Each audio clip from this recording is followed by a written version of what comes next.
Shabbat Davain Chet Amudbet au milieu de la page, Neyar, Kedé Lichtov Alav Kesher Morsin. Alors cette Mishnah, comme la précédente, continue de nous indiquer les shiurim précis, la taille nécessaire pour qu'un homme soit chayav khatat s'il a transporté cet objet pendant Shabbat à l'extérieur. Alors neyar, c'est-à-dire un papier qui est vide, un papier tel quel, un papier blanc. Quel est le shi'ur, quelle est la taille qui rendrait l'homme passible de korban expiatoire s'il est sorti avec dans le Reshut Arabim? Alors, qu'est-ce que nous a dit la Mishnah? Kedé lichtov alav kesher morsin.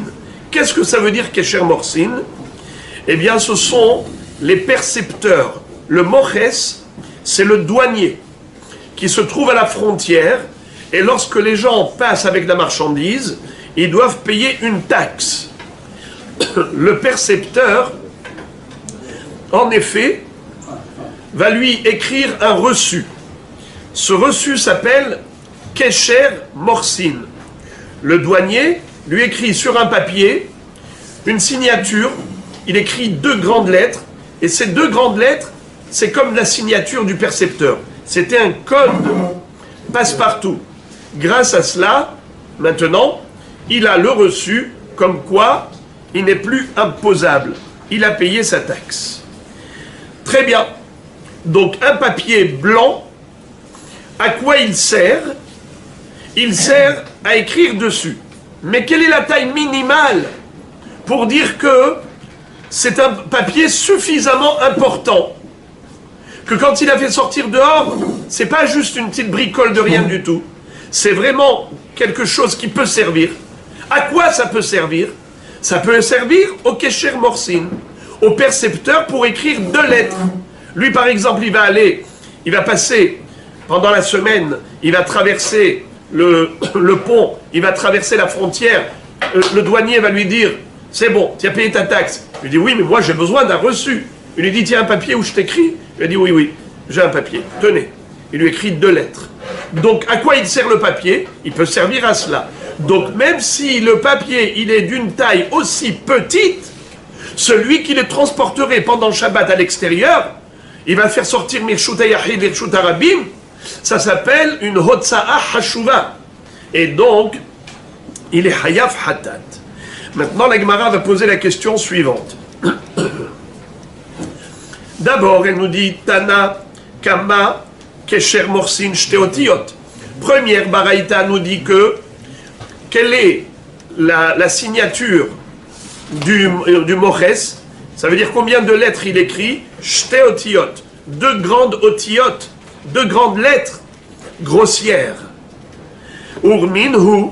Pourtant, on a appris dans une baraïta le contraire. Toujours, Veraminhu, c'est une contradiction entre 2 textes.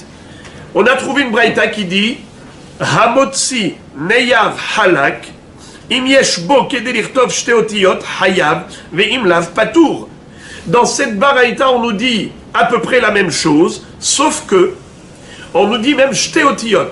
Ça veut dire 2 lettres normales, pas les lettres du douanier, du percepteur. Car les lettres qu'écrit le percepteur, elles sont grossières. Ce sont 2 grandes lettres de signature. Il faut un grand papier pour ça. Dans la deuxième baraïta, on n'a pas exigé tant que ça. Dans la deuxième baraïta, on a dit même 2 lettres normales. Donc même un petit papier, c'est suffisant pour rendre cet homme Hayav Hatat, le rendre passible d'un korban expiatoire. Alors comment on va répondre à cette contradiction? Amar Rav Sheshet, Maï Shteotiot, Shteotiot shel Kesher Morsin. Rav Sheshet dit, il n'y a pas de contradiction. La baraïta qui a dit 2 otiot, elle ne voulait pas dire 2 otiot normales. Elle voulait dire 2 lettres, comme dans l'autre baraïta, des morsim, de grandes lettres, du douanier, du percepteur. Et donc il n'y a pas de contradiction. C'est qui a répondu ainsi? Rav Sheshet. Rava donne une autre réponse. Rava Amar, Shte otiot didan. Bémet, on parle de 2 lettres normales, 2 lettres à nous, de notre écriture. ou bet achiza, des haïnou kesher morsin. Seulement la deuxième baraïta, elle parle d'un papier où il y avait la place pour écrire 2 lettres normales, plus un rebord d'espace blanc pour tenir le papier lorsque tu vas lire. Quand tu vas lire, comment tu fais? Tu attrapes et tu lis. D'accord? Alors si tu vas couvrir avec tes doigts l'écriture, tu n'arriveras pas à lire convenablement. Alors qu'est-ce qu'on fait? On te donne la possibilité de tenir le papier plus une écriture. Alors ça revient en même. Le Moches, il écrit 2 lettres sur tout le papier. D'ailleurs, d'après le Sfat Emet, ils avaient une façon de faire qui était sympathique. Le Moches, il écrivait plusieurs fois sa signature, 2 lettres, à côté 2 lettres, à côté 2 lettres, à côté 2 lettres, et après il coupe. À chacun, il donne un petit bout qui est sa signature. Donc ça fait qu'il n'y a pas de rebord. Il n'y a pas d'espace blanc. Donc ça revient en même. Que ce soit un papier normal, c'est-à-dire où on écrit 2 lettres à nous, plus l'espace blanc, qui est le rebord pour tenir, ou bien que ce soit un papier où il y a écrit 2 grandes lettres du percepteur, ça revient en même. C'est la même taille. Donc c'est comme ça que Rava a réconcilié les 2 baraïtot de manière à ce qu'il n'y ait pas de contradiction. Maintenant, la Gemara va adresser une objection à Rava. Elle va dire, c'est plutôt Rav Shechet qui a raison dans la réponse qu'il a donnée.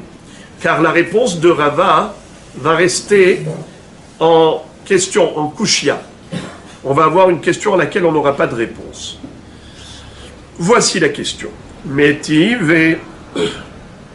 Toujours quand on dit métivé, c'est qu'on cite une référence soit biblique, soit mishnatique. C'est-à-dire, soit un pasouk, soit une mishna ou une baraïta, pour adresser une question à Emora. Alors regardez la question qu'on lui a posée. Métivé, on lui a posé la question suivante. Il est écrit dans une baraïta, Hamotzi neyar mahouk, ushtar parua, im yesh baloven shelo, kede lichtov shte otiyot, o bechulo, kede likroch al pitzlohit ktana shel paliaton, hayav, ve'im lav, patour. Qu'est-ce que nous dit cette baraïta? Quel est le din si quelqu'un a fait sortir à l'extérieur un papier raturé? C'est-à-dire, il y avait déjà une écriture qui a rempli tout le papier, mais il y avait en plus du gommage, des ratures.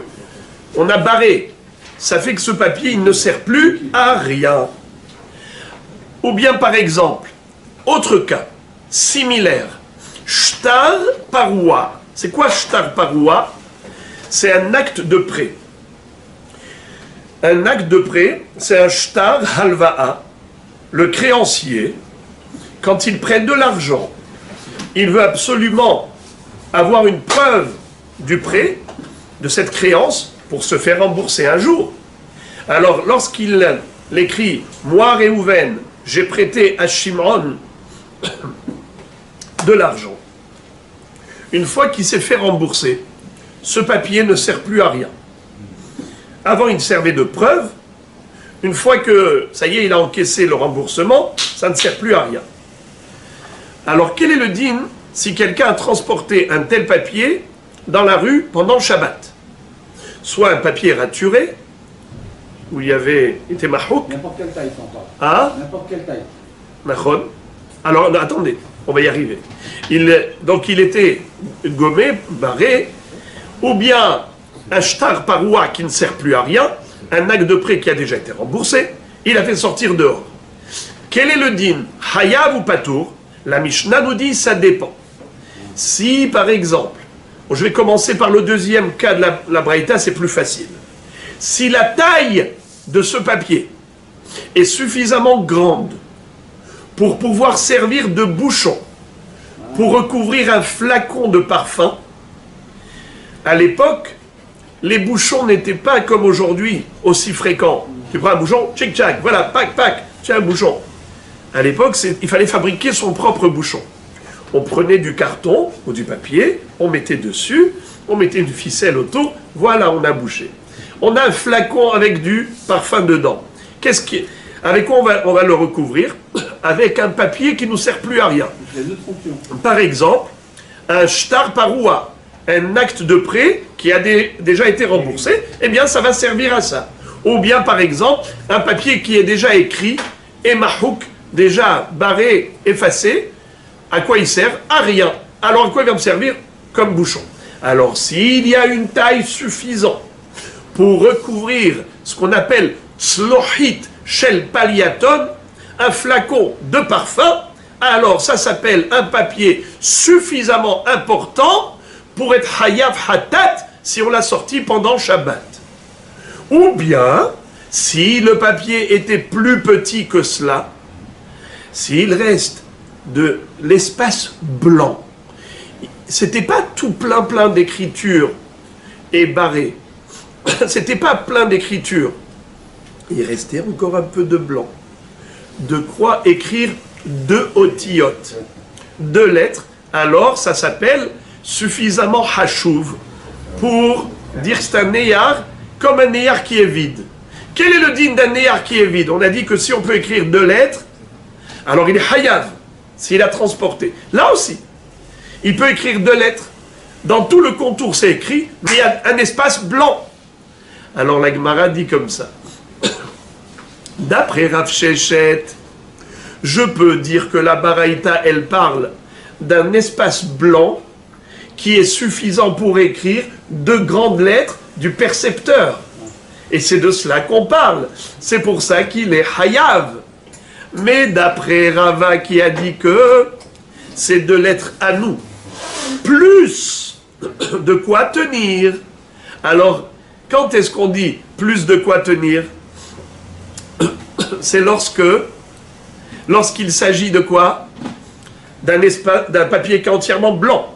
Alors il faut 3 espaces. Une lettre, 2e lettre, et le rebord de l'espace blanc pour tenir. Mais là ici, tu n'as pas besoin de l'espace blanc pour tenir, car tu peux le tenir par l'espace qui est déjà rempli.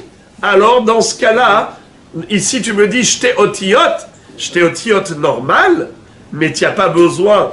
C'est une contradiction parce que ici c'est j'étais otiyot normal, alors que dans la braïta précédente on avait dit 2 otiyot chez le morsin. Donc la contradiction revient à la case départ. Et ta réponse à toi, Rava, de dire que il fallait un rebord d'espace blanc pour tenir, ça ne marche pas ici. Ici, rien qu'un espace blanc pour écrire 2 otiyot, déjà c'est suffisant.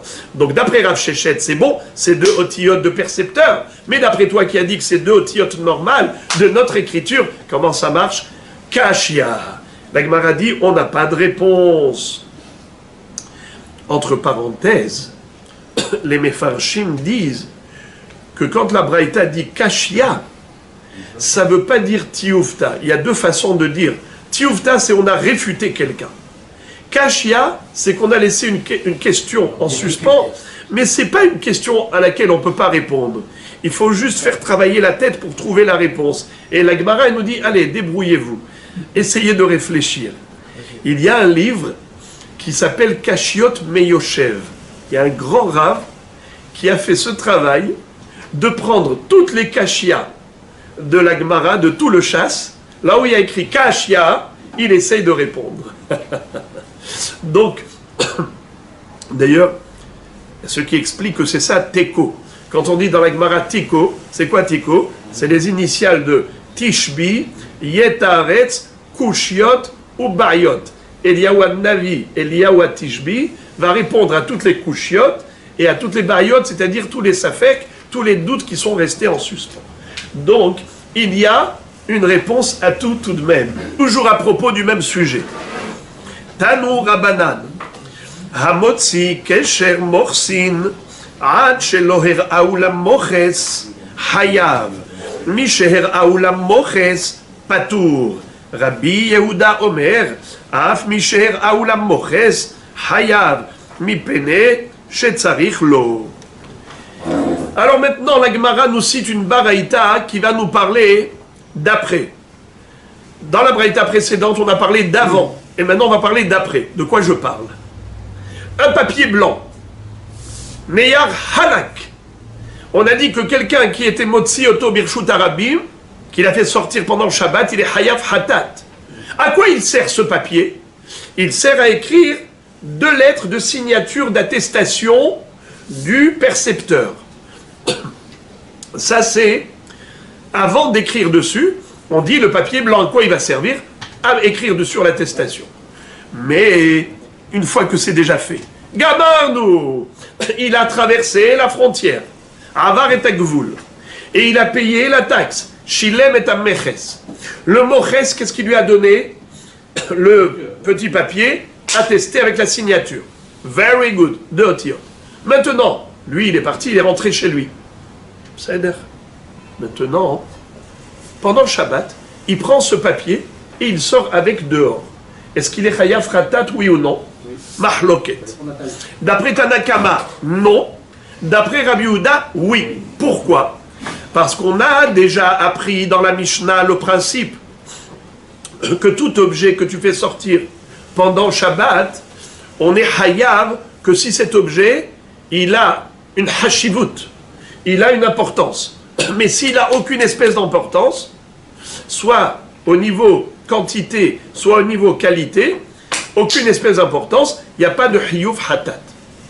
Alors maintenant, à quoi il sert un papier qui a déjà été utilisé? Ce papier, on a écrit Kesher Morsin, qui a écrit le Moches, le douanier, le percepteur.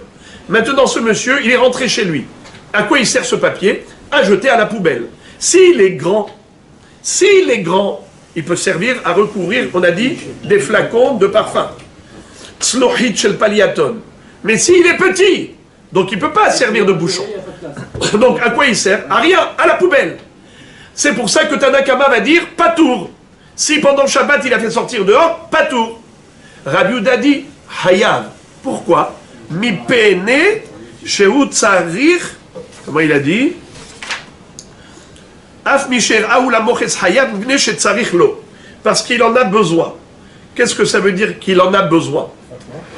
Étant donné que, puisque maintenant ce papier-là peut encore lui servir, alors il a une hashivut, il est hayav. Rabotai, quel hashivut? Mais il est plus petit qu'un bouchon. Il n'y a pas de blanc.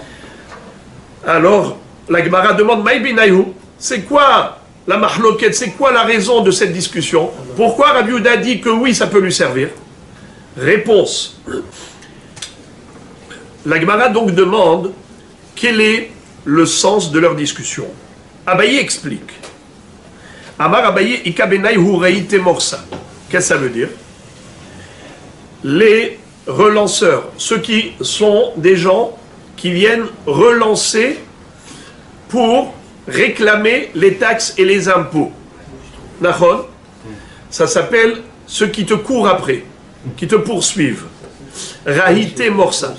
Ces huissiers. Mais en fait, ici, ce ne sont pas forcément des huissiers qui ont été envoyés par le tribunal. C'est des gens qui font de l'excès de zèle.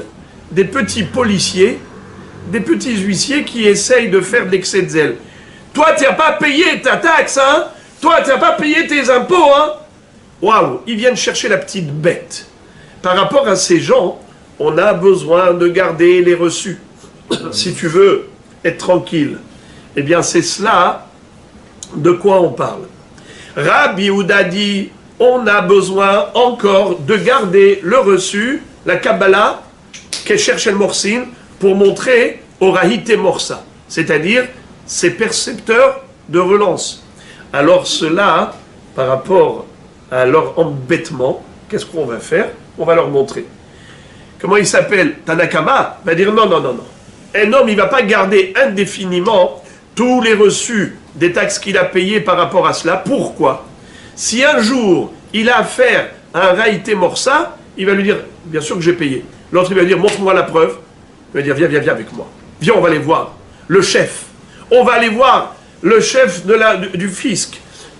Le grand percepteur. On va aller le voir. Et le grand percepteur va lui dire, il a déjà payé. Donc, on ne va pas garder des reçus à cause du petit percepteur. à cause du Raïté Morsa. Rav Amar Moches Gadol ou Moches Katan et Kabenayu. Rav a dit, la mahloket entre eux, elle est dans le cas de Moches Gadol, Moches Katan. Grand percepteur, petit percepteur, c'est-à-dire le chef supérieur et le remplaçant. C'est-à-dire, il y avait devant les ponts,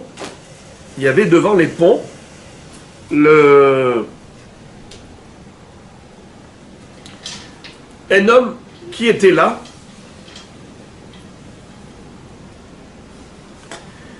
pour percevoir l'argent, le percepteur. Mais il n'allait pas rester ici toute la journée. Alors qu'est-ce qu'il faisait lorsqu'il en avait marre? Alors, il retournait dans son bureau et il nommait ici un délégué qui allait percevoir l'argent aux frontières, à la douane, à sa place. Maintenant, lorsqu'on allait payer au bureau directement, alors normalement, il lui donnait un kesher morsin, un reçu. Comme ça, après, il pouvait traverser sans aucun problème. Mais, parfois, il lui disait, où est-ce qu'il est ton kesher morsin? Il lui a dit, je l'ai jeté. Mais tu sais pourquoi je ne l'ai pas pris? Parce que le bonhomme, le chef, dans son bureau, m'a dit de te dire, à toi, voilà le mot de passe. Identifiant A, B, C, D, et avec ça, tu vas me laisser passer. Tu es d'accord? Parfois, ça marche, parfois, ça casse. Ça veut dire que, parfois, il lui dit oui, c'est vrai, tu peux passer. Parfois, il dit non, t'as pas payé, toi, t'as pas payé. Alors, ils vont retourner au bureau. Alors, c'est ça la marloquette. Est-ce qu'un homme est prêt à prendre le risque de retourner au bureau, ou bien est-ce que l'homme, il garde avec lui le papier? Rabbi Yehuda dit, l'homme, il garde le papier, pourquoi il va se prendre la tête? Donc, il a une hashivut, ce papier. Pour Tanakama, il dit, mais non, l'homme, il compte sur le mot de passe, oral, à l'oral. Et donc, il n'a pas besoin de garder le papier, il le jette. Est-ce que ce papier a une hashivut, oui ou non? C'est ça la mahloket. Rav Ashi Amar, had moches ika benayu. מפני שצריך לא להראות למוחס שני, דאמר לי, חזה גברה דמוחס אנא. D'après Rav Ashi, troisième explication de la mahloket entre Rabbi Yehuda et Chachamim. C'est dans le cas où le bonhomme Behemet, il a eu affaire à un seul moches, un seul douanier. Et il lui a donné le papier, le reçu, l'attestation, comme quoi il a payé ses taxes. Alors qu'est-ce qu'il va faire avec ce papier d'après Rabbi Yehuda? Tanakama, on comprend, tu le jettes à la poubelle. C'est pour ça que si tu l'as sorti Shabbat, tu es pas tour, parce qu'il a sorti un objet qui n'a aucune importance. Par contre, Rabbi Yehuda dit bien sûr qu'il y a de l'importance. Ce papier-là, il sert pour montrer sa loyauté. Qu'est-ce que ça veut dire? Lorsqu'un jour il va aller passer les frontières et le percepteur va lui dire « Monsieur, venez ici », il commence à lui poser plein de questions. Dites-moi, qu'est-ce que vous avez dans la valise? Qu'est-ce que vous avez entre les deux parois de la valise? Qu'est-ce que vous avez là-bas caché en dessous? Il va voir qu'il lui pose des questions, ça veut dire qu'il se méfie de lui. Il dit, pourquoi vous croyez que je suis un voleur? Moi, venez, je vais vous montrer. Il ouvre sa sacoche et lui dit, regarde, tous les impôts que moi j'ai payés. Je suis quelqu'un qui est réglo avec le fisc. Je paye toutes mes taxes, mes impôts à jour. Alors ne crois pas que moi je cherche à entourlouper le douanier. Et c'est comme ça qu'il va montrer au moches sheni. Qu'est-ce que ça veut dire moches sheni? On ne parle pas des taxes par rapport à cette fois-ci. Ça y est, maintenant il a déjà payé, il a eu son reçu. Qu'est-ce que tu fais avec ce reçu? Tu le gardes ou tu le gardes pas? Tanakama il dit, le garde pas, il le jette à la poubelle. Alors s'il a sorti pendant le Shabbat, il n'est pas tour. Mais Rabbi Yehuda dit, non, il a une hashivut. Pourquoi il a une hashivut? Parce que c'est vrai que maintenant, il ne lui sert à rien. Mais un jour, ça pourrait lui servir pour afficher sa loyauté. En disant, Gavra de Moches Anna, moi je suis un bon payeur. Très bien. Puisqu'on a parlé de cela, la Gemara maintenant va nous citer encore un exemple, un cas de figure où il va y avoir encore une mahloket. Tanu Rabanan, Hamotzi shtar hov, ad shelo perao hayav, mi sheperao patur. Rabbi Yehuda Omer, af mi sheperao hayav, mi pene chez tsarich lo. Quel est le din d'un acte de prêt qui a déjà été remboursé? Ça veut dire, moi, Réhouven, j'ai prêté à Shimon 10 000 shekels. On a établi un acte de prêt. Moi, le créancier, j'ai besoin d'une preuve. Shtar hov. Moi maintenant, Réhouven, si je sors avec pendant Shabbat, c'est considéré que j'ai fait sortir un objet important? Bien sûr. Ce papier-là, il vaut 10 000 shekels. C'est toute ma preuve. Très bien. Mais s'il a déjà été remboursé, Miché Perao, Piraon, ça veut dire remboursement, ce papier, il ne sert plus à rien. C'est pour cela que s'il a fait sortir pendant le Shabbat, il n'est pas Chayav Ratat. Il n'a pas besoin d'apporter un korban expiatoire. Parce que ce papier n'a aucune importance. Rabbi Yehuda dit, bien sûr qu'il a une importance. Af Miché Perao. Pourquoi? Mi pene chez Tsarich lo. Parce qu'il en a besoin. Il en a encore besoin. La Gemara demande, Maï Benayu, quel est l'objet de leur mahloket? Quel est le sens de leur discussion? Amar Rav Yosef, Asur li ashhot shtar parua ika Benayu. Rabbanan savre asur li ashhot shtar parua. Ve Rabbi Yehuda savar, mutar li ashhot shtar parua. Qu'est-ce que ça veut dire? Qui est-ce qui se rappelle à quoi servait un papier qui est déjà plein d'écriture? On ne peut plus écrire dessus. À quoi il servait? Comme bouchon à boucher le petit flacon de parfum. Nachot, la tsour alpi tslohito. Rabotai, la mahlok était de savoir, est-ce que j'ai le droit, moi Réhouven, qui ai déjà encaissé mon remboursement, j'ai déjà encaissé mon remboursement, le bonhomme il est venu, il m'a fait confiance. Dans la rue, on s'est croisés. Je lui ai dit, eh oh, tu me devais de l'argent, n'est-ce pas? On a déjà dépassé le Zman. Et tu m'as dit que tu voulais me rembourser. Tu as l'argent sur toi? Oui, mais bien sûr. Pourquoi je suis venu? C'est pour te rembourser. Il a remboursé. Où est le shtar? Ah, je l'ai laissé à la maison. Alors il lui dit, moi je te fais confiance. Hein? Quand tu arrives chez toi, tu le déchires. Est-ce qu'il est obligé de le déchirer? Non. C'est ça la mahloket. Tana Kama, le premier Tana nous dit, Assour de garder un shtar paroua. Pourquoi? Al tashken be'aholecha avla. Tu n'as pas le droit de garder un shtar où il y a écrit que moi, Réhouven, j'ai prêté à Shimon de l'argent, et avec ce shtar qui a déjà été remboursé, et maintenant je peux aller lui réclamer une fois de plus. Je vais venir au Beddin, je vais dire à Botaï, voyez-vous, il me doit 10 000 shekels. Lui, il va dire, mais je t'ai remboursé. Et le Beddin, ils vont lui dire, alors pourquoi il a le shtar chez lui? Il va leur dire, je lui ai fait confiance. Le Beddin, ils vont dire, il ne fallait pas lui faire confiance. Alors, est-ce qu'il a le droit de garder ce shtar? Il faut qu'il le déchire. Il ne peut pas le mettre comme bouchon pour sa cruche de parfum, son flacon de parfum. Rabbi Yehuda Omer, Rabbi Yehuda dit, il n'y a pas de issour de garder ce shtar. Tu peux t'en servir comme bouchon pour le tzluchit shel paliaton, pour le flacon de parfum, et par conséquent, ça peut servir encore. Voilà pourquoi, même un shtar paroua, d'après Rabbi Yehuda, si je suis motzi otom et Shabbat, je suis hayav. Pourquoi? Parce qu'il a une taille de quoi servir de bouchon de parfum. Mais pour Tanakama, pourquoi est-ce que ça ne peut pas servir? Parce que c'est assourd de le garder. Tu dois le déchirer immédiatement. S'il a rayé. S'il a rayé, il n'y a pas de problème. Comment? S'il a rayé, il a barré. Donc dans ce cas-là, c'est sûr qu'il est chayav rata d'après tout le monde. Il n'y a pas de problème de garder chez lui. Maintenant, Rabotaï, on a une autre explication. Ça, c'était l'explication première de qui? De Rav Yosef.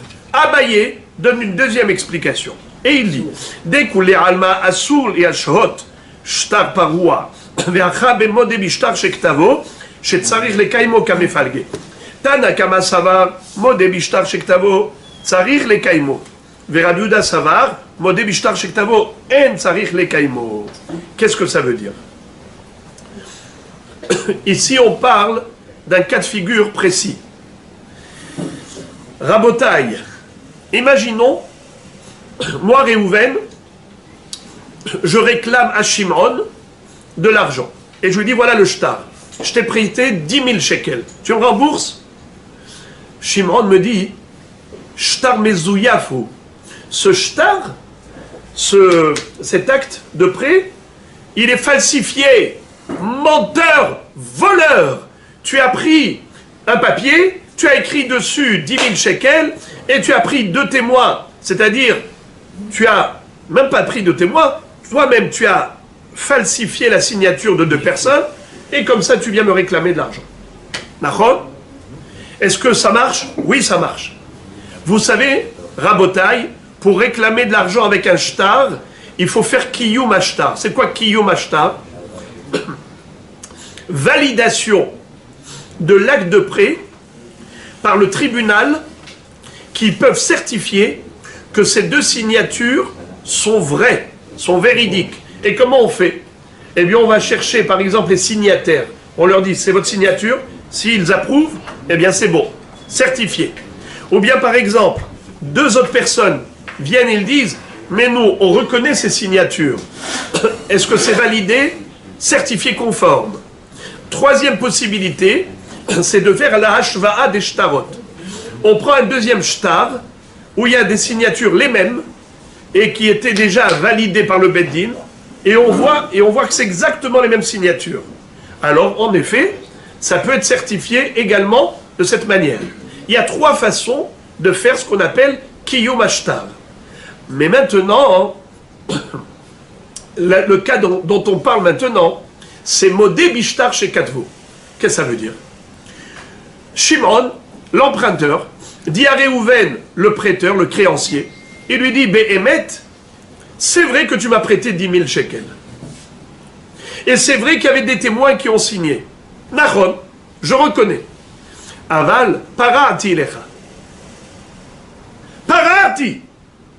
Je te devais de l'argent, mais je t'ai remboursé. Réhouven lui dit, c'est pas vrai, tu m'as jamais remboursé. Maintenant, ils vont au Beddin. Réhouven avec le shtar, tu me dois 10 000 shekels. Et Shimon, il dit, c'est nachon, c'est shtar amiti, c'est l'homme ezouyaf, aval parati. Il lui dit, c'est vrai qu'il m'avait prêté, il y avait eu une signature et tout, mais j'ai déjà remboursé. Maintenant, est-ce qu'on le croit, oui ou non? C'est ça la mahloket. Tana kama savar, hapeshe asar, ou hapeshe itir. La bouche qui a validé le shtar, c'est la bouche qui a invalidé le shtar. Comment? Il lui dit, c'est vrai, c'est pas mezouillaf, c'est pas falsifié. Béhémet, tu m'as prêté, Béhémet, il y a eu des signatures. Mais moi, je te dis qu'après cela, je t'ai remboursé. Et je t'ai fait confiance.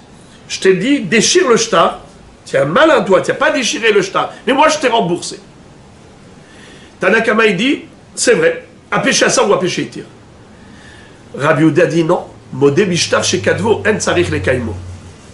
Rabbi Yehuda dit, tu n'as pas besoin d'aller chercher un kiyum ashtar, d'aller chercher les signataires pour certifier conforme ces signatures.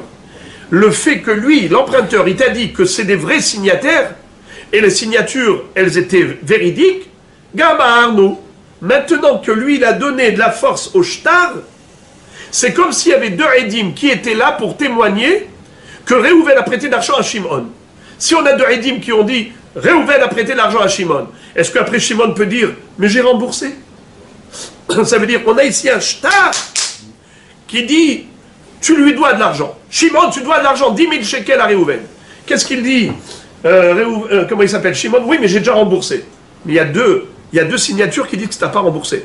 Mais lui, il va leur dire, ouais, mais ces signataires, ils ne sont pas là. C'est moi qui ai dit que Zaya Emet Amiti. Ils ont dit, c'est vrai. C'est toi qui as dit que c'était vrai. Mais maintenant que tu as dit que c'était vrai, donc tu reconnais que ce shtar, il est Emet. Si tu es modé que ce shtar, il est Emet, donc il n'a plus besoin d'être validé par le Beddin, par 2 signataires. Toi-même, tu l'as validé. Si le shtar est valide, alors un shtar contre toi. dans le shtar, il y a écrit tu dois payer 10 000 shekels. Lui, il détient le shtar, donc il a une preuve contre toi. Sinon, tout le shtar, à quoi il sert? À quoi il sert le shtar? Comme preuve de la créance. Alors, Moray Verabotaï, c'est ça la mahloket. Quelqu'un qui est motzi, Shabbat, quelqu'un qui va faire sortir un shtar à l'extérieur, un shtar, et le lové toren paroua, et le malvé, il a fait sortir dehors. Est-ce que ça s'appelle un shtar qui a une hashivut, oui ou non? D'après Tanakama, non. Parce que modé bishtar chez Kadvo, tsarich le kaimo, puisqu'il n'y a pas de kiyum ashtar par les signataires, bien que ça a été validé par le lové lui-même, mais le lové a péché à ça ou a péché tir. Il te dit que le shtar il était émet, mais il te dit aussi parati, a péché à ça ou a péché tir. Il a certifié et ensuite il a invalidé le shtar. Donc ce shtar il vaut rien. Pour ça que celui qui va le faire sortir pendant Shabbat, d'après Tanakama, pas tout. D'après Rabbi Yehuda, Hayav. Pourquoi? Parce qu'il dit une fois que l'emprunteur reconnaît que ce shtar est véridique, il est considéré certifié conforme. On n'a plus besoin d'aller le valider par les signataires. Et désormais, ce shtar a toute sa valeur. Voilà comment Abaye a très joliment expliqué la mahloket. Alors dans ce cas-là, comment ça rentre dans les mots d'Abraïda? Parati, lo parati. Maï ad shelo perao. Qu'est-ce que ça veut dire? Ad shelo perao, haya. Mishe perao patou. Qu'est-ce que ça veut dire? La Gemara dit ad sheyomar lové parati velo parati. Ça veut dire que c'est pas que la metsiout, la réalité, il a payé ou pas payé. C'est est-ce que le lové, l'emprunteur, prétend parati ou bien il prétend l'oparati. S'il dit l'oparati, je reconnais, alors ce shtar, il a toute sa valeur. Mais s'il prétend parati, j'ai déjà remboursé, ce papier, d'après Tanakama, n'a aucune valeur. Mais d'après Rabbi Yehuda, oui. Et maintenant, la Gemara va donner encore une autre explication, c'est celle de Rava. Rava amar dechule alma modé bishtar shekatvo shetzarich lekaimo. Ve'acha bekotvin shovar kamefalge. Tanakama savar kotvin shovar. Ve'Rabbi Yehuda savar en kotvin shovar. C'est-à-dire, tout le monde est d'accord sur le principe que lorsque le lové a reconnu la validité du shtar, c'est-à-dire qu'en effet, il y a eu un prêt, il y a eu l'établissement de l'acte de prêt, on a établi ce shtar. En plus, il y avait des signatures de vrais édim. Malgré tout, s'il prétend parati, s'il prétend qu'il a déjà remboursé, eh bien le malvé ne peut pas lui réclamer quoi que ce soit sur la base de ce shtar. Pourquoi? Modé bishtar chez Kadvo, tsarich le kaimo. Bien qu'il ait été modé, l'emprunteur, mais a péché asar ou a péché itir, il te dit oui c'est un bon shtar, mais je t'ai déjà remboursé. Alors ce shtar ne sert plus à rien. Ve'acha, et tout le monde est d'accord là-dessus. Même Rabbi Yehuda, même Tanakama, et de ce fait, c'est la mahloket, elle est autre. Quel est l'objet de la mahloket entre Rabbi Yehuda et Chachamim? Pourquoi Rabbi Yehuda va dire que celui qui fait sortir ce shtar à l'extérieur pendant Shabbat, c'est considéré hotsa'a, alors que Tanakama va dire patour? Leur discussion est basée sur la question suivante. Est-ce que le créancier peut dire à l'emprunteur, écoute, rembourse-moi, même si je ne t'ai pas rendu le shtar, mais ne t'inquiète pas, je vais t'écrire un shovar, un reçu. Je sous-signais, moi le créancier, j'ai encaissé le remboursement, donc l'emprunteur ne me doit plus rien. Est-ce que c'est possible une chose pareille? Ou bien l'emprunteur peut lui dire, non, non, non, je ne veux pas te rembourser, même si tu m'écris un shovar, car j'ai peur qu'un jour, je perde ce reçu. J'ai peur qu'un jour, il y ait des souris qui rongent le reçu. Et toi, maintenant, qu'est-ce que tu vas faire? Tu vas revenir avec le shtar et tu vas dire que je te dois de l'argent. Donc, tant que tu ne m'as pas rendu le shtar, moi, je ne te rembourse pas le prêt, même en contrepartie du shovar. C'est là la mahloket. D'après Tanakama, kotvin shovar, ça veut dire que le créancier peut obliger l'emprunteur, le lové, de lui rembourser le prêt contre un reçu. Il lui dit, voilà, je te fais un reçu, comme quoi tu m'as remboursé. Il peut lui imposer le remboursement. Et le lové ne pourra pas réclamer au malvé obligatoirement le shtar. Donc ce shtar-là, dans la main du malvé, il ne vaut plus rien, puisqu'il a écrit un shovar à l'emprunteur. Donc à quoi sert ce shtar? À rien. Donc même s'il est sorti avec pendant Shabbat, ça n'a aucune espèce d'importance. Dans le sens où Minatora, il n'a pas transgressé un issour de Hotsa'a, puisque ce papier n'a aucune hashivut. Ça, c'est l'opinion de Tanakama. Mais Rabbi Yehuda dit En Kotvin Shovar, c'est-à-dire que le malvé, le créancier, ne peut pas exiger de la part de l'emprunteur, du lové, un remboursement, tant qu'il ne lui a pas rendu le shtar. Dans le sens où l'emprunteur peut lui dire ton shovar ne m'intéresse pas. Ton reçu, ça ne m'intéresse pas. Pourquoi? Parce que tu vas m'écrire un shovar, et si un jour je le perds, tu vas me faire sortir à nouveau le shtar, tu vas me réclamer une deuxième fois le remboursement. Non, non. Tu ne peux pas m'imposer d'accepter un reçu.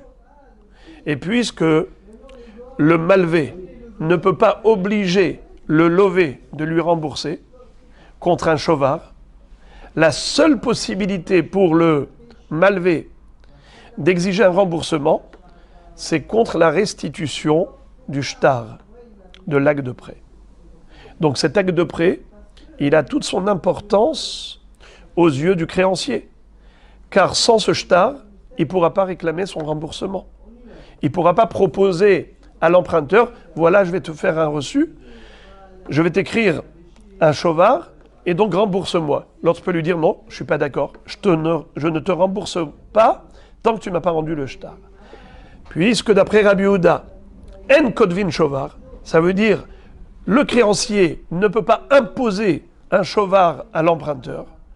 La seule possibilité pour lui de réclamer le remboursement, c'est de lui rendre le shtar halva'a.